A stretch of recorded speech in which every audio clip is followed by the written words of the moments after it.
Hello my friends, hello, it's Matthew Street and welcome to my channel. I really appreciate you being here. Always good to see you. And folks, what do you do when there's a massive winter storm coming up the eastern seaboard, slamming into New York City as we speak right now, creating havoc in Connecticut and making its way up towards Boston, Rhode Island, and the northern eastern seaboard? What do you do, folks? Well, you rank Paul McCartney's albums. That's what you do. You know, you just say to yourself, why not? It's snowing out there. We're probably going to lose power any minute now, and then I'll be in the dark. So I said, might as well get a video done. And I don't know if I'll post it today. It depends how the power situation goes, but I'll either post it today or tomorrow. But you will get a video from me in the next day or two. So when you're seeing this, that means I'm back online, I've got power, and hopefully the storm is winding down.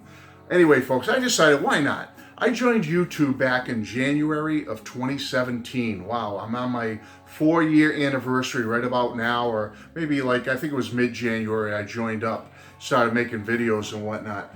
And I did a ranking of Paul's albums back then. And I still have the list. So I'm going to show it to you if you want to freeze it or whatever. Here is the ranking of Paul's albums by Matt Street as of early 2017. You may or may not agree.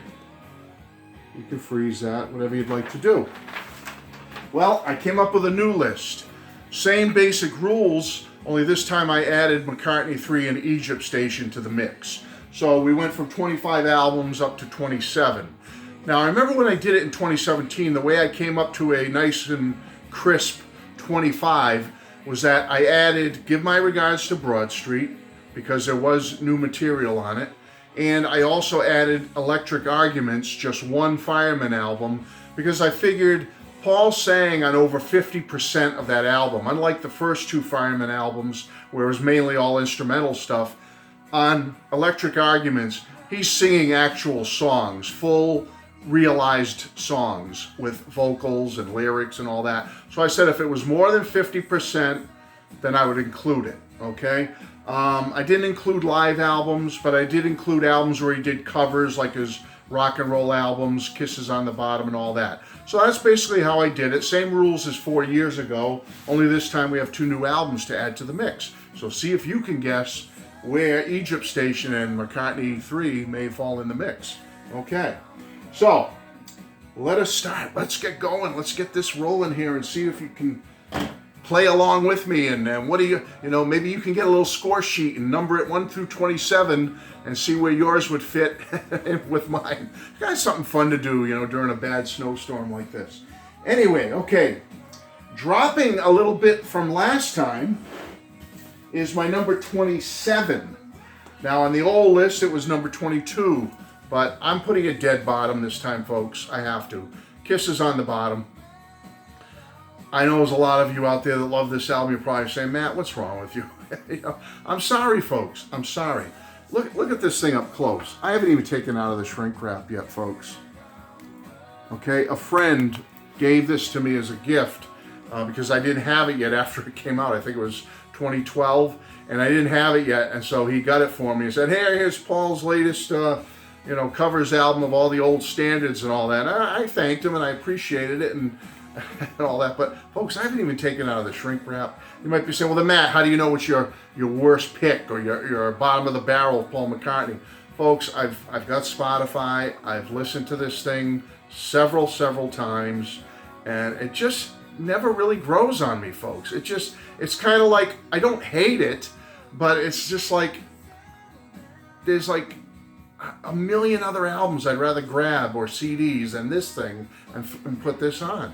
If you're asking me to look for good dinner music or good relaxation music or good kick back and relax with the missus music or whatever, I'm going to pull 500 other albums before I think of this thing. I'm sorry, it's just not a good album. I'm not here to criticize Paul. I'm just here to tell you I don't like this album. I just don't care for it. I guess it's funny. I really have no feelings about it. It's just there, and it just has no meaning for me. And I'm sorry. So that's my number 27. All right, number 26 is Driving Rain. which was, I believe, my last place last time. Let me check the list. Yes, it was number 25 last time. Driving Rain. So it's jumped a spot in the overall catalog because Kisses on the Bottom goes below it. I really don't like this album. Again, I'm not going to slam Paul or anything. There's really no album that it makes me want to puke. Well, there might be a couple, but anyway, I really don't want to throw up or barf, when I put this album on or listen to it. And I know there's people out there that love this album. I can think of at least one person out there that thinks this is one of Paul's best albums, and I respect that. Good for you. But I just don't like it. There's a few good songs on here that I can get into, I guess. The one about Linda, Magic, and there's a couple on here, but I really don't. The cover is terrible. He looks like a drunk peeing, leaning against the wall peeing. I know that sounds crude, but just looks like that. I gotta go to the bathroom. Anyway, it's not one of my favorites. So, all right, coming in at number 25. Let me get my list in a better position here so I can read it. There we go. 25 is Pipes of Peace, which last time was sitting at 23. So it's just one of those albums, folks. There's some good stuff on here. I like Through Our Love. I guess Sweetest Little Show is pretty good. I like the song Pipes of Peace. Love the video for it. So Bad. I'll give you that one. I like that one. But it's just overall not a satisfying album for me. So that's number 25. Number 24 is Give My Regards to Broad Street. Again, not a fully realized Paul album in the sense that he does a lot of covers of his solo and Beatles stuff on here, and they're hit and miss. Some of them are great. Some of them are when he does Wanderlust on here is pretty great. When he does the medley there with Ringo, that's pretty great. But when you get to stuff like Silly Love Songs, just doesn't sit well with me. And the original songs, there's only a couple on here, but I would say No More Lonely Nights is my favorite of the bunch. I love No More Lonely Nights. Great song. But the two rockers on here, No Values and Not Such a Bad Boy, they're good rockers. I like them. But like I say, I've got to put this album somewhere, so I'm putting it at number 24. Number 23, it's risen in the ranks. It's pressed to play. Last time it was second from the bottom at number 24. But as I've told you in past videos, this has grown on me a little bit, folks. It used to be way down with my bottom feeders, but it's come up a little bit for me. The more I try to get into it and listen to it and give it a chance, the more I look at it favorably. So I've risen it in the rankings a little bit, and I've given it number 23. Number 22 is Wildlife. Again, an album I don't despise or hate. It's got to go somewhere. And when I look at the overall catalog of Paul, it's not one that I'm going to grab right away. I do get in the mood for this at times, and I want to hear some of the material on it. It's hit or miss, but it's an overall pleasurable album, but just not one of my favorites. So, Wildlife, number 22. Number 21 is Speed of Sound. Again, there's some great stuff on here, but there's also some stuff I really don't care for, and maybe I'm a Paul sycophant or whatever you want to call it, but I just don't get into so much of the other people doing their stuff, like the Joe English song. I wish Paul had done that song. I mean, I don't think there was any need for Joe. I know he wanted to make it a band album, let everybody get their little chance in the spotlight, but I'm sorry, we could do without the Linda song, the Joe English song, and I don't know, maybe one of the Denny songs or something, but it's an okay album, again, but it's just a lot of great stuff on it. There's some classics on here by Paul, but overall as an album, not one of my favorites. 21, Speed of Sound. Electric Arguments comes in at number 20. Okay, Paul does sing a lot of tunes on here. There's some really fully realized songs on here. Although it's not officially a Paul McCartney album, it's Paul, the Fireman, whatever. And I like this album. I think it's a pretty good album, actually. I do enjoy it. There are times I get in the mood for it, and I throw it on. There's times I get in the mood for Strawberries, Oceans, Ships, and Forest, and the other one there. What's the... it's escaping me right now. But anyway, you know what I'm getting at here. Sometimes you get in the mood for those instrumental kind of mellow albums with a nice, just transient beat to them, and just something to get you in a mood, a good groove. And so I do enjoy the Fireman albums on occasion, and this one is pretty good. There's some pretty good songs on here, and he did some of them live in concert thereafter when this album came out. So I'm going to give Electric Arguments number 20. Number 19 goes to the Russian album. Again, I like it. I just did a video on this not too long ago. I really, my Matt Mangle's McCartney series, I enjoy this album. Other than the end of Ain't That a Shame, where he's kind of wailing and howling and stuff, it's a pretty good album. I like it. I think he did a good job on the covers here. He did some covers that I really enjoy, songs that I love by Elvis and other folks, Fats Domino. So, you know, he really hit it out of the park with this one, I thought. Number 19. Number 18 is the album, kind of a sister album to that one, is Run Devil Run. Now, I think last time I had Run Devil Run a little behind the Russian album. They kind of go back and forth. They're both in that same kind of category for me of, like, you know, a covers album of rock songs, kind of like John's rock and roll album. I consider these two like Paul's rock and roll albums, Volume 1 and Volume 2. And just when this time I've listened to it a lot more in recent, in the last year or so, I've really gotten into it a little more than the Russian album, and it's really grown on me a little bit, so I put it ahead of the Russian album. Run Devil Run coming in at number 18.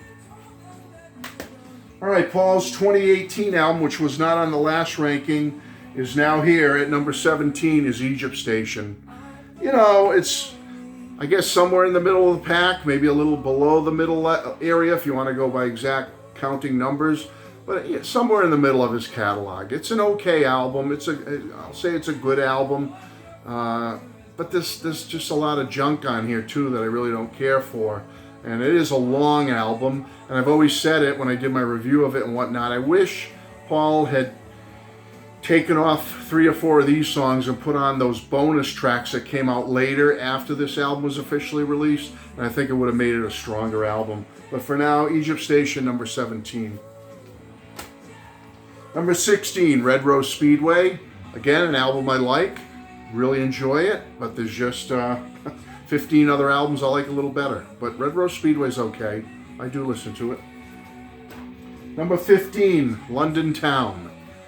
I like London Town. A lot of memories going back to my youth, high school years. This came out, was big, and I do enjoy it. I think it's a good, well-realized album by Paul, and yeah, it's a good album. Number 15. Okay, number 14, Off the Ground. Great album, love the tour for this. I love the songs on it. A couple of the songs and a couple of the bonus songs were a little too politically leaning for me. You know, and again, I love animals, folks. Please, you know, I've got 2 of them upstairs. There was one time in my life I owned 4 animals and loved them and treated them like family. I love animals, so I get what Paul was doing with some of the songs around this period. I understand his and Linda's the importance they held with animal rights and all that, and I'm all for it. I'm right there standing shoulder to shoulder with them. But I don't know, it just, a couple of the songs here that were a little too political just kind of rubbed me the wrong way, you know. So great album though, and I kind of took that into account because I think it went up a little bit from last time. I think last time I had it like number 17 overall, and that was with only 25 albums. And now with 27 albums, it jumps up to 14. So it has risen in my estimation quite a bit. Okay, number 13 is Chaos and Creation in the Backyard. Again, an album I really enjoy. This is Paul's really deep, thoughtful album. A lot of feelings come out of this album. He kind of bears his soul a little bit on this album. And I just think it's overall a fantastic record. All right, number 12 coming in is the new McCartney 3. Again, I have not changed. I think I got this album 3 weeks in advance of release and did my review. Go back and watch that review, and I'm going to have the same exact opinion now. It's a good album. Okay, is it earth-shattering? No. It's not an instant classic. It doesn't deserve to be in Paul's top 5 or perhaps even his top 10. But, it's up there. So I gave it number 12. It's a good album. I gave it a solid B in my review, and I'm sticking with that. It's a B album. It's okay. I like it. Number 11 is Flowers in the Dirt. And I'll be doing a Matt Mangels McCartney on this one very soon. That will probably be my next video within a week or so. Matt Mangels McCartney, Flowers in the Dirt, coming up. I like this album. You're going to learn that in that video too. I've always liked Flowers in the Dirt. I like Off the Ground. It's not that far ahead of Off the Ground, and I know there's a lot of people out there that like Off the Ground a little better than this one. I kind of just have a sentimental attachment to this album, and you'll see that in the video when the video comes out about this album. It just has a lot of meaning for me, a lot of memories, a lot of fond memories around that period of my life. And I do enjoy the music on it. I love the songs on here. Yeah, there's some I don't like. I don't like Don't Be Careless Love. I never really got into that one that much. That Day Is Done is a little shaky. I kind of like the demos that came out in the archive set of those songs better than the official releases. But songs I do love on here, like My Brave Face, You Want Her Too, Put It There, Figure of Eight, this one. Those are, there's so many great songs on here. So Flowers in the Dirt gets number 11 for me. Okay, now the top 10. Number 10, McCartney 2. I think it rose a little bit. I think I had McCartney 2 at 15 4 years ago. But I have really gotten into this album a lot over the last few years, to the point that I really, at the time when it first came out, I was a little bit sketchy about it, being so experimental. But now, all these years later, I really enjoy this album. I think it's one of his best albums. I love the experimental nature of it, and I just love this album. It's one of those albums you can put on, listen to the whole thing right through, and just put you in a good mood, and it's very positive. So McCartney 2, it gets the number 10 spot. Number 9 spot is just McCartney 1. Yep, great album. It's dropped a little bit for me. I think last time it was way up there, like number 6. Well, it hasn't dropped that much. It was number 6. Now it's number 9, I just said. So, yeah, it's still up there. It's still in my top 10. But there's a few other albums that have really risen in my estimation that I've really gotten into over the last few years that have jumped up a little bit that kind of went ahead of this one. And number 8 is Memory Almost Full, which has jumped in my list. Memory Almost Full last time was number 10. It has now jumped to number 8. This is an album that the more I listen to it, the more I've gotten into it over the last 13, 14 years since it came out, the more I love it, folks. This is a great album. If any of you out there are saying, what's a good later period Paul McCartney album I can get into, I would recommend Memory Almost Full as one of them, along with others, but definitely this one. Memory Almost Full. Number 8. Number 7 has dropped a couple, but it's still up there. I still love it. Is Venus and Mars, was number 5 last time. Now it makes it to number 7.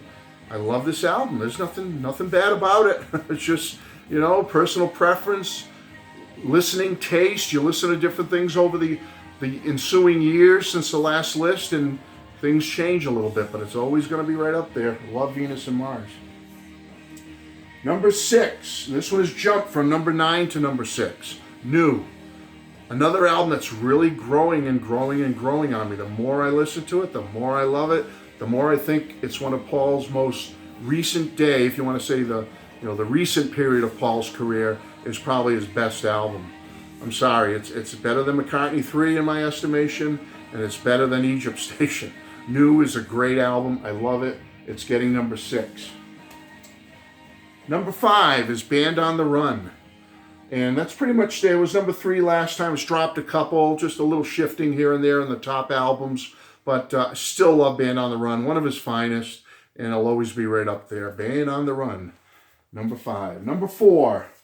And I think this one, well, no, it stayed number 4.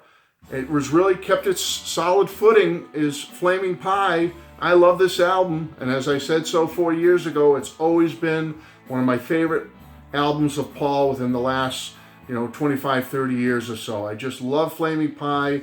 It's one of his best, and if you've never gotten into it, give it a chance. That's my number 4. Number 3, jumping up quite a bit, is Tug of War. Went from 7 to number 3. Love this album. Love Tug of War. And the more I get into it, and then when I got the archive set with all the extras, I've really delved into this album, and I just love it, folks. It's just one of his best albums ever. It always will be. And any of you that gave up on Paul after the 70s, you've got to at least try this album. It's a great album, Tug of War, number 3. And holding steady at number 2 is Ram. What can you say about Ram? Fabulous, great album. Needs to be way up there for me because I love this album. I've loved it since I was a little kid in the 70s, and I will always love this album. It's just such a great, down-home, folksy, country-ish, and then there's the rock aspect to it, and just it's everything that McCartney 1 is, only it's more produced and it's more accessible, to the greater public, I think. I love Ram. Great album. Number 2. And holding steady at number 1. I know many people, like I said 4 years ago, I'll say it again, you'll think I'm nuts, but I'm sorry, Back to the Egg. It's been my favorite Paul album since probably when it came out. There was something about this album in 1979. I was just graduating from high school. I was just getting ready to make that transition from so-called boyhood to manhood, because within a month of graduating high school, I was sent down to Lackland Air Force Base, Texas for basic training. I joined the United States Air Force, and I was off on a 4 to 6 year journey after that, and never looked back, and became a man, so to speak, you know what I mean? So this album is that transition album in life for me, because getting into it right as high school was ending, then right at the beginning of that summer after high school ended, and then boom, a month later I joined the Air Force, and all while I was in the Air Force I had the cassette of this, and I had one of those boom boxes.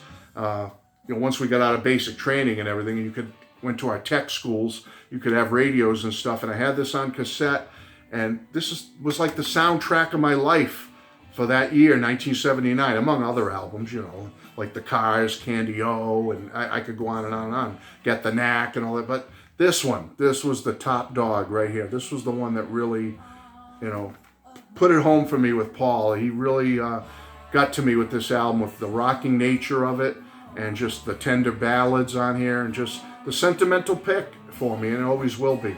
Number 1, again, after 4 years, Back to the Egg. That's it, folks. Just a quick, I didn't even put any thought, other than just going through the albums and ranking them. This is just a one-off. I just turned on the camera and went with it.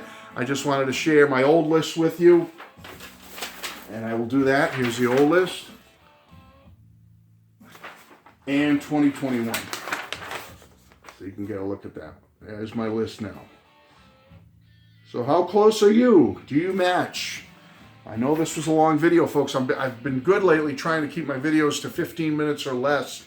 But this one, ranking McCartney. I'll give you something to watch over the next couple of days if you're, especially if you're stuck in the snowstorm like I am, right? So anyway, folks, that's it. Thank you very much. Bless you all. Hope you enjoyed this just quickie about Paul and his albums, ranking.